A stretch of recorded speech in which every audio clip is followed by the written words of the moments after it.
میری رنگت بہت کالی تھی اور کوئی شادی کے لیے تیار نہیں تھا۔ ایک دن میری بہن اپنے خوبصورت دیور کے لیے میرا رشتہ مانگنے آ گئی اور میری خوشی کا کوئی ٹھکانہ نہیں تھا۔ لیکن شادی کی رات ہی میرے شوہر نے مجھے طلاق دے کر گھر سے نکال دیا کہ میں بدصورت ہوں۔ میں ایک کپڑے کی کمپنی میں سوٹ ڈیزائن کرنے لگی تو وہاں کے مالک کو میں پسند آ گئی اور اس نے مجھے شادی کے لیے راضی کر لیا۔ میں بہت خوش تھی، لیکن شادی کی رات میرے جسم سے جان نکل گئی جب میری نظر شوہر پر پڑی۔ وہ تو سانولی رنگت کو بدقسمتی کی علامت کہا جاتا ہے، لیکن میں نے اپنی بدصورتی کو ایسے حسن سے نکھارا تھا کہ اب لوگ مجھے دیکھنے اور بات کرنے کی مطمئن رہتے ہیں۔ کیا آپ جاننا چاہیں گے کہ میں نے کیسے خود کو حسین بنایا؟ ہم 3 بہنیں تھیں، ہمارا کوئی بھائی نہ تھا۔ نادیہ اور کافیہ میری بڑی بہنیں ہیں، بے حد حسین اور خوبصورت تھیں، لیکن میں سانولی رنگت اور قبول صورت لڑکی تھی۔ لیکن میں گھرداری اور باقی کاموں میں بہت طاق تھی۔ میری دونوں بڑی بہنوں کی شادیاں ہو چکی تھیں، جبکہ چھوٹی ہونے کے سبب میں ابھی غیر شادی شدہ تھی۔ اب میری بیوہ ماں کو میری شادی کی فکر کھائی جا رہی تھی۔ وہ نادیہ اور کافیہ سے کہتی رہتی کہ تم لوگ اب چھوٹی کی فکر کرو تاکہ میرے سر سے بوجھ اترے۔ نہ جانے کم شکل و صورت اور سانولی رنگت کی لڑکیاں ماں باپ کو بوجھ ہی کیوں لگتی ہیں۔ ایک روز نادیہ نے ماں کو خوشخبری سنائی۔ رشتے کے ایک دور کے دیور نے اس کے ذمے یہ فریضہ لگایا ہے کہ اپنے خاندان سے کوئی لڑکی اس کے لیے تلاش کرے۔ نادیہ نے غفار کے سامنے میرا ذکر کیا اور یہ بھی کہا کہ تم امی کے گھر چل کر ایک نظر میری بہن کو دیکھ لو۔ لیکن غفار نے جھجکتے ہوئے کہا کہ مجھے لڑکی دیکھنے کی ضرورت نہیں ہے بھابھی، وہ امی دیکھ لیں گی۔ آپ کی بہن آپ کی ہی جیسی ہوگی اور آپ تو اپنی مثال آپ ہیں۔ غفار نے نادیہ کی حسین روپ کو دیکھتے ہوئے کہا۔ نادیہ نے بھی اتراتے ہوئے کہا کہ ہاں، میرے جیسی ہی ہے۔ نادیہ نے کہا تو غفار مسکراتے ہوئے بولا کہ پھر تو ٹھیک ہے بھابھی، مجھے آپ جیسی ہی شریک حیات چاہیے۔ نادیہ کی میری جیسی کہنے سے مراد عادات اور اطوار اور سلیقہ شعاری تھی، جبکہ غفار کا مطلب صورت و شکل سے تھا، اور صورت شکل میں تو نادیہ محض خوبصورت نہیں بلکہ لاکھوں میں ایک تھی۔ بس وہ سمجھا جیسی حسین نادیہ ہے، اس کی بہن آمنہ بھی ویسی ہی ہوگی۔ غفار نادیہ کے رشتے میں دیور لگتا تھا۔ اگر حقیقی دیور ہوتا تو اس کو معلوم ہوتا کہ میں دکھنے میں کیسی ہوں۔ خیر، غفار کے ہاں خود لڑکی دیکھنے کا رواج نہیں تھا، مائیں ہی لڑکی دیکھتی اور پسند کرتی تھیں۔ سو غفار کی ماں نادیہ کے ساتھ میری والدہ کے گھر آئیں اور مجھے دیکھتے ہی پسند کر لیا۔ کچھ لڑکوں کی مائیں لڑکی کا انتخاب کرتے وقت سمجھداری کا ثبوت دیتی ہیں، صرف خوبصورتی نہیں دیکھتی، جس کو بہو بنانا ہو اس میں اور بھی وہ گن دیکھتی ہیں۔ جب غفار کی والدہ نے مجھ سے بات کی تو غفار کی امی کو مجھ میں طریقہ، تمیز، اچھا اخلاق، غرض اور بھی گن نظر آئے، سو انہوں نے ہاں کہہ دی۔ بیٹے کو بھی خوشخبری سنا دی کہ مجھے نادیہ کی بہن پسند آئی ہے۔ اپنی ماں کے منہ سے میری تعریف سن کر وہ بھی بہت خوش تھا کہ اس کی شادی نادیہ بھابھی کی بہن سے ہو رہی ہے۔ نادیہ کی مثالی زندگی ان لوگوں کے سامنے تھی۔ وہ حسین ہونے کے ساتھ ساتھ اچھا جہیز لے کر آئی تھی، کیونکہ اس کے والد نے کافی روپیہ اور جائیداد چھوڑی تھی۔ سسرال میں اس کی بہت عزت تھی۔ حسن اور دولت بہت سے عیب چھپا دیتے ہیں۔ بے شک دولت مند لڑکی سلیقہ شعار نہ ہو تو گزارا ہو جاتا ہے، لیکن وہ سلیقہ شعار بھی تھی، سادگی پسند بھی تھی، اور اچھا خاصا جہیز وغیرہ بھی ساتھ لائی تھی۔ تو اس کی مثالی کامیاب ازدواجی زندگی سے متاثر ہو کر ہی غفار کی ماں نے مجھے بہو بنانے کا سوچا تھا۔ معلوم نہ تھا کہ نادیہ اور کافیہ جہاں خوبصورت ہیں، وہاں ان کی چھوٹی بہن آمنہ معمولی شکل و صورت اور سامنے رنگت کی ہے۔ میں کسی طور بھی اپنی بہنوں کا مقابلہ نہیں کر سکتی تھی، البتہ سیرت میں تو میں اپنی بہنوں سے بھی کہیں زیادہ بہتر تھی۔ بہرحال 2-4 بار کے آنے جانے سے غفار کی والدہ کو تسلی ہو گئی کہ اس نے ٹھیک لڑکی کا انتخاب کیا ہے، کیونکہ انہیں میرے پکے کھانے اور سلیقہ اور دھیما لہجہ بے حد پسند تھا۔ کچھ دنوں بعد شادی کی تاریخ طے کر دی گئی۔ چٹ منگنی پٹ بیاہ والی بات ہو گئی۔ غفار بہت زیادہ خوبصورت اور سمارٹ تو نہ تھے، لیکن اچھے پیارے سے تھے، اچھا پہن اوڑھ کر نمایاں سے لگتے تھے۔ مگر شادی کی رات جو خوشیوں کی رات ہوتی ہے، سو میں نے بھی اس رات کے بارے میں سپنے دیکھ رکھے تھے۔ میری ساس جب بھی شادی سے پہلے ہمارے گھر آتی تو غفار کی باتیں کرتی رہتی تھیں۔ کہتی کہ غفار کی جلد بازی کی وجہ سے مجھے شادی اتنی جلدی کرنی پڑ رہی ہے۔ کہتا ہے کہ اب اکیلے دل نہیں لگتا۔ ایسی باتیں سن کر شرم سے میری رنگت گلنار ہو جاتی تھی۔ غفار مجھ سے محبت کرنے لگے تھے۔ یہ خیال ہی عورت کو دلی سرشاری دیتا ہے کہ وہ شوہر کی محبت ہے۔ اس لیے آج کے حوالے سے میرے دل میں بھی بہت سے ارمان تھے، مگر میرے سارے سپنے چکنا چور ہو گئے۔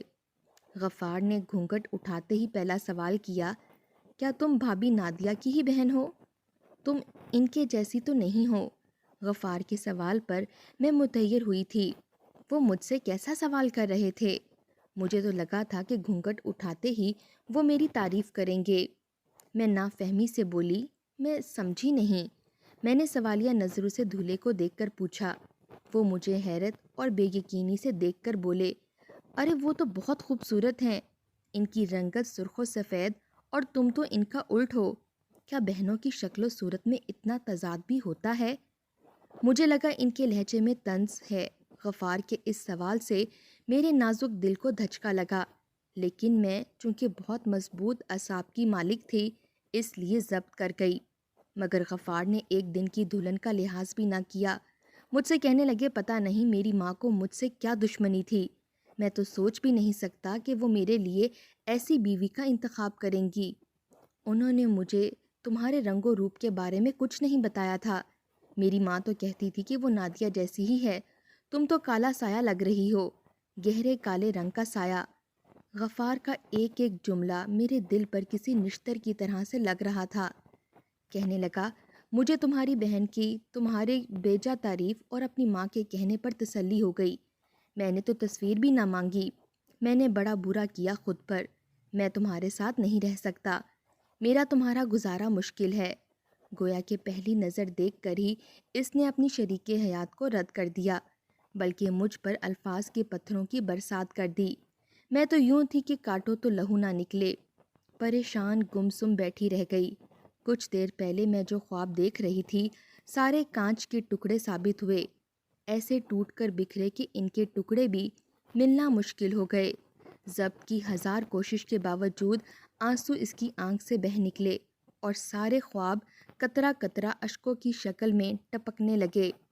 میں خاموشی سے یہ خزانہ لٹا رہی تھی اور غفار کی زبان کسی زہریلے ناگ کی طرح اپنا کام کر رہی تھی۔ کبھی میرے صورت کے نئے نقش پر تنقید کہ تمہارا ناک بھی موٹا اور بھدا ہے، اور اس پر یہ رنگت، اس کا حقارت بھرا لہجہ میں کس دل سے سن رہی تھی میں جانتی تھی۔ وہ کبھی میری صورت پر فکرے کستا تو کبھی میری رنگت پر طنز کے تیر مارتا کہ میری روح تک کو زخمی کر رہا تھا۔ تبھی میرا صبر جواب دے گیا اور میں پھٹ پڑی۔ میں کہنے لگی کہ بس کر دیں، میں جیسی بھی ہوں، میں زبردستی آپ کی زندگی میں نہیں آئی۔ میری بات سن کر ان کی چلتی زبان کو بریک لگی تھی۔ بجائے میری دلجوئی کرنے کے وہ اٹھ کر کمرے سے باہر چلا گیا اور میں ساری رات ارمانوں کی نہیں بلکہ کانٹوں بھری سیج پر تنہا بیٹھی سے سکتی رہی۔ بغیر کسی قصور اور گناہ کے میں ذہنی اذیت کی سولی پر چڑھا دی گئی تھی۔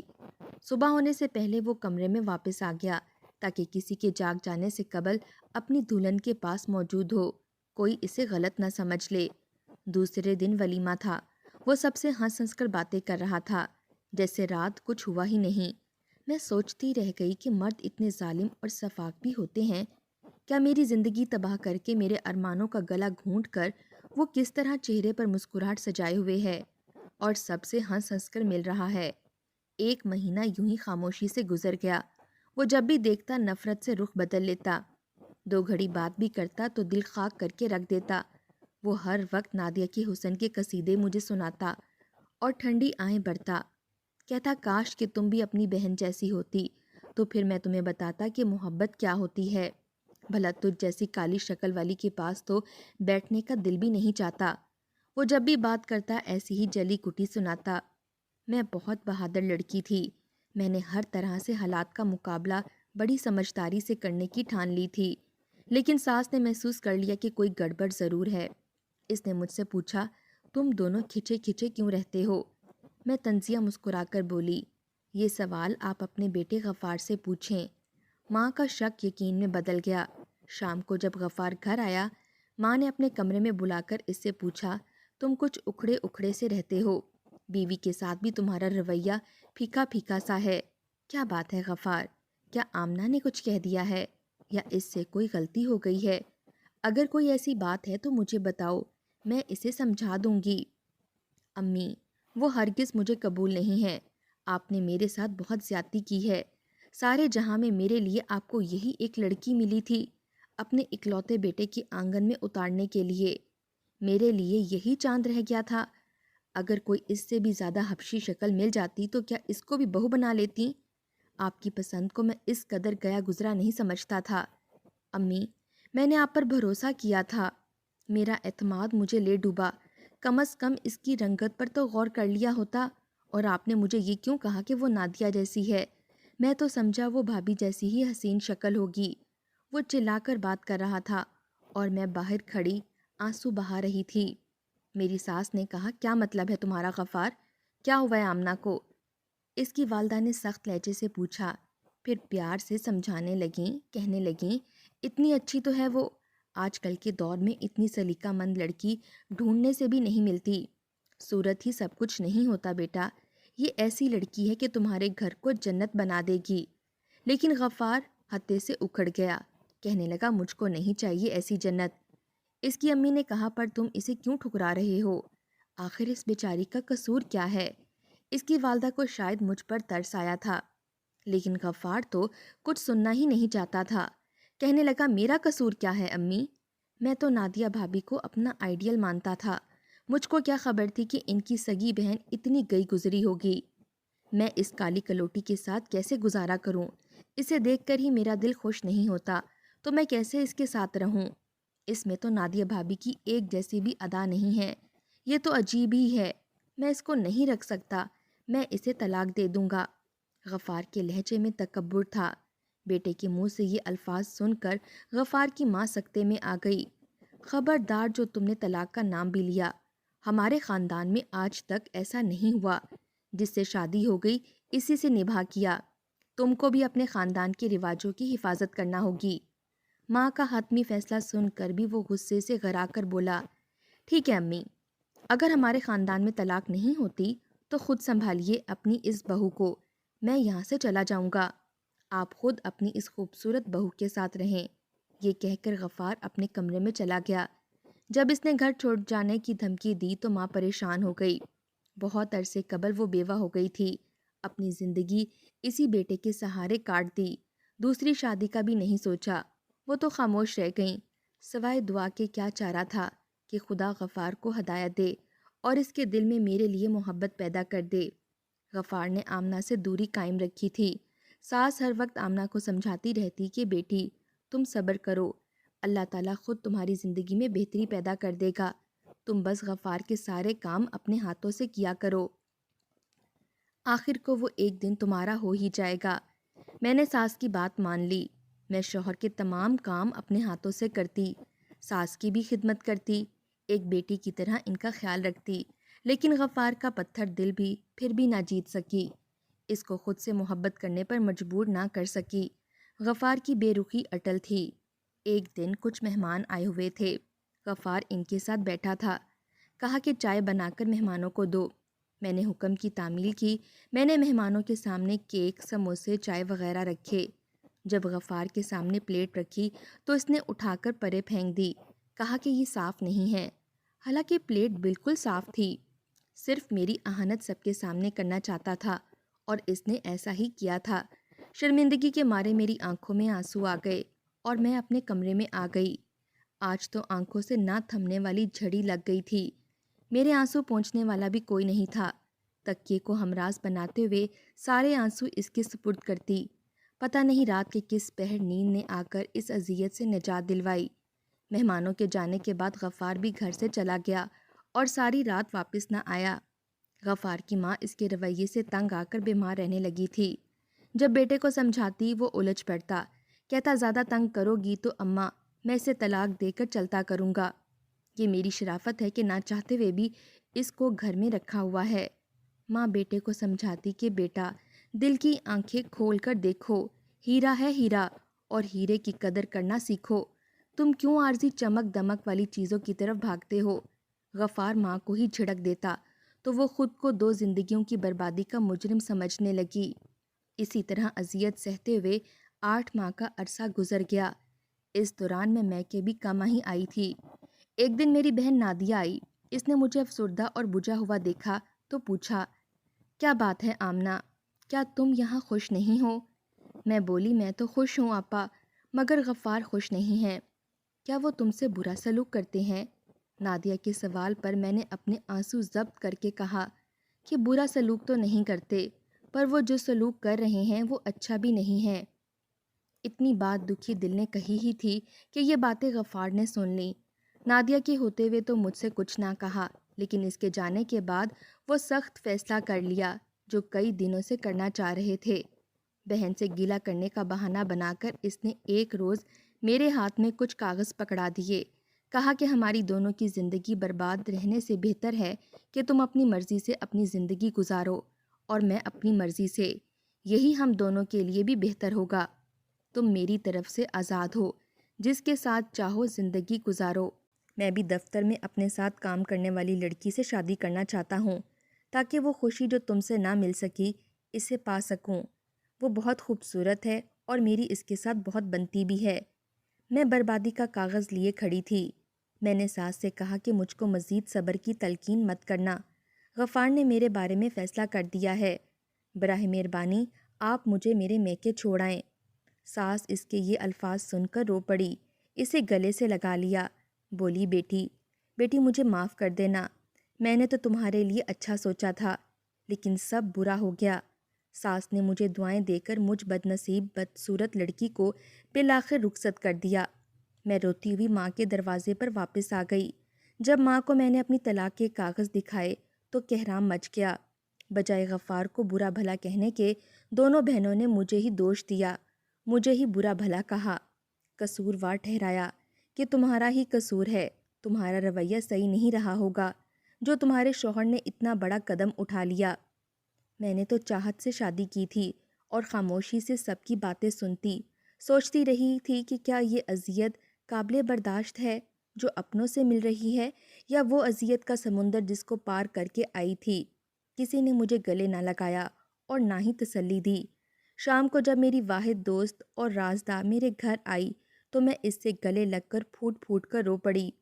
میرے ضبط کے سارے بندھن ٹوٹ گئے۔ اس نے مجھے تسلی دی کہ میں خود زیادہ سمجھدار اور حوصلہ مند ہوں، مجھے یوں ہمت نہیں ہارنی چاہیے۔ اللہ اگر ایک راہ بند کرتا ہے تو دوسری کھول دیتا ہے۔ تم کل سے ہی میرے ساتھ سلائی سینٹر چلو۔ وہ ان دنوں ایک سلائی سینٹر میں ٹریننگ لے رہی تھی۔ میں نے بھی اس کے ساتھ ہی سینٹر میں داخلہ لے لیا، حالانکہ مجھے وہاں داخلہ لینے کی ضرورت نہیں تھی، مجھے پہلے سے ہی سلائی آتی تھی۔ ٹیچر میرے ہاتھ کی سلائی دیکھ کر دنگ رہ جاتی تھی۔ میں نے ڈپلومہ مکمل کر لیا۔ میں ایک مضبوط اعصاب اور ہمت والی لڑکی تھی، خود کو ماضی کی ناکامی کے حوالے نہیں کر سکتی تھی۔ جب مجھے غفار نے طلاق دی تھی تو میں نے اسے کہا تھا کہ تمہیں بہت گھمنڈ ہے حسن پر، تو میں تمہیں اپنی اس بدصورتی کے ساتھ بھی ایک کامیاب زندگی گزار کر دکھاؤں گی۔ میں نے ایف اے کے بعد پڑھائی چھوڑ دی تھی۔ میں نے تعلیم مکمل کی، آئی ٹی کا کورس کیا اور ساتھ اپنا بوتیک بھی شروع کر دیا۔ جلد ہی میری بوتیک کی شہرت ہو گئی۔ ہمارے محلے کا ایک نوجوان فراز امریکہ سے آیا ہوا تھا۔ اس نے جب بوتیک کی شہرت سنی تو اپنی خالہ سے کہا کہ مجھ کو آمنہ کا کام دیکھنا ہے۔ جب اس نے میری بوتیک کے کپڑے دیکھے تو اش اش کر اٹھا، کہنے لگا، آپ تو عقل کو حیران کر دینے کا ہنر جانتی ہیں۔ اس نے مجھ سے آرڈر پر کچھ گارمنٹس بنوائے، پھر وہ ان کو امریکہ لے گیا جہاں اس کا بزنس تھا۔ وہاں ان کپڑوں کو خوب پیزرائی ملی تھی۔ فراز نے مجھے مزید آرڈر دے کر بہت سے گارمنٹس حسب منشا بنوائے۔ اس شخص کی تو قسمت کھل گئی، اس کا بزنس امریکہ میں بہت اچھے سے چل پڑا۔ بہت منافع پر میرے بنائے ہوئے لباس وہ وہاں پہ بیچتا تھا اور ڈیزائن بھی بہت پسند کیے جاتے تھے۔ اس بار جب وہ پاکستان آیا تو اس نے مجھے شادی کی آفر کر دی۔ میں نے سامنے رکھا اپنی نظر کا چشمہ بھی پہن لیا اور فراز سے کہا، آپ پہلے مجھے اچھی طرح سے دیکھ لیں۔ مسٹر فراز، میں ساملی رنگت اور بھدے نئے نقش کی مالک لڑکی ہوں۔ اگر آپ بعد میں میری بظاہری شکل و صورت کو تنقید بنانے کا ارادہ رکھتے ہیں تو مجھے ایسا رشتہ ہرگز نہیں چاہیے جسے میں بوجھ کی طرح سے اپنے کاندھوں پر اٹھاؤں۔ فراز میری بات سن کر مسکرانے لگا، کہنے لگا، اللہ کی بنائی ہوئی صورتوں پر میں کون ہوتا ہوں عیب نکالنے والا؟ وہ بہترین مصور ہے، اس کی تراشی ہر صورت ہی پیاری ہے۔ بے فکر رہیں آمنہ، مجھے آپ کی شکل و صورت کے ساتھ ساتھ آپ کی ذہانت نے متاثر کیا ہے، میں خود کو خوش نصیب سمجھوں گا۔ میں نے فراز سے شادی کر لی اور امریکہ چلی گئی۔ 6 سال بعد پاکستان آئی، اپنی دوست سے ملی تو مجھے خوش دیکھ کر وہ نہال ہو گئی۔ میرا شوہر فراز مجھ سے بے انتہا پیار کرتا تھا۔ آج میرے پاس کسی بھی شے کی کمی نہیں ہے۔ سچ ہے کہ ہیرے کی قدر جواری ہی جانتے ہیں۔ میرے تعاون سے فراز کا بزنس ترقی کر چکا ہے، ہم دونوں خوش و خرم زندگی گزار رہے ہیں۔ میں نے اپنی یہ کہی ہوئی بات ثابت کر دی کہ انسان تدبیر کرے اور ہمت نہ ہارے تو بدصورت ہو کر بھی وہ اپنی منزل پا سکتا ہے۔ ادھر غفار نے آفس کی لڑکی سے اپنی پسند کی شادی کر لی تھی۔ اپنی ساس کے ساتھ اس لڑکی کی ایک دن بھی نہ بنی۔ غفار سے بھی وہ ہر وقت بیجا فرمائشیں اور جھگڑے کر کر کے اس کا جینا حرام کر کے رکھتی تھی۔ ساس کے بقول غفار کو آمنہ کی یاد آتی ہے، لیکن اب کچھ نہیں ہو سکتا۔ وہ مجبور ہے اپنی پسند کی ہوئی لڑکی سے شادی کر کے۔ اپنے بچوں کی ماں کو برداشت کرنا اس کی مجبوری ہے۔ مجھے اس کی حالت سن کر بس ہنسی آتی ہے۔ حسن پرست لوگوں کی زندگی ایسی ہی گزرتی ہے جیسی غفار کی گزرتی ہے۔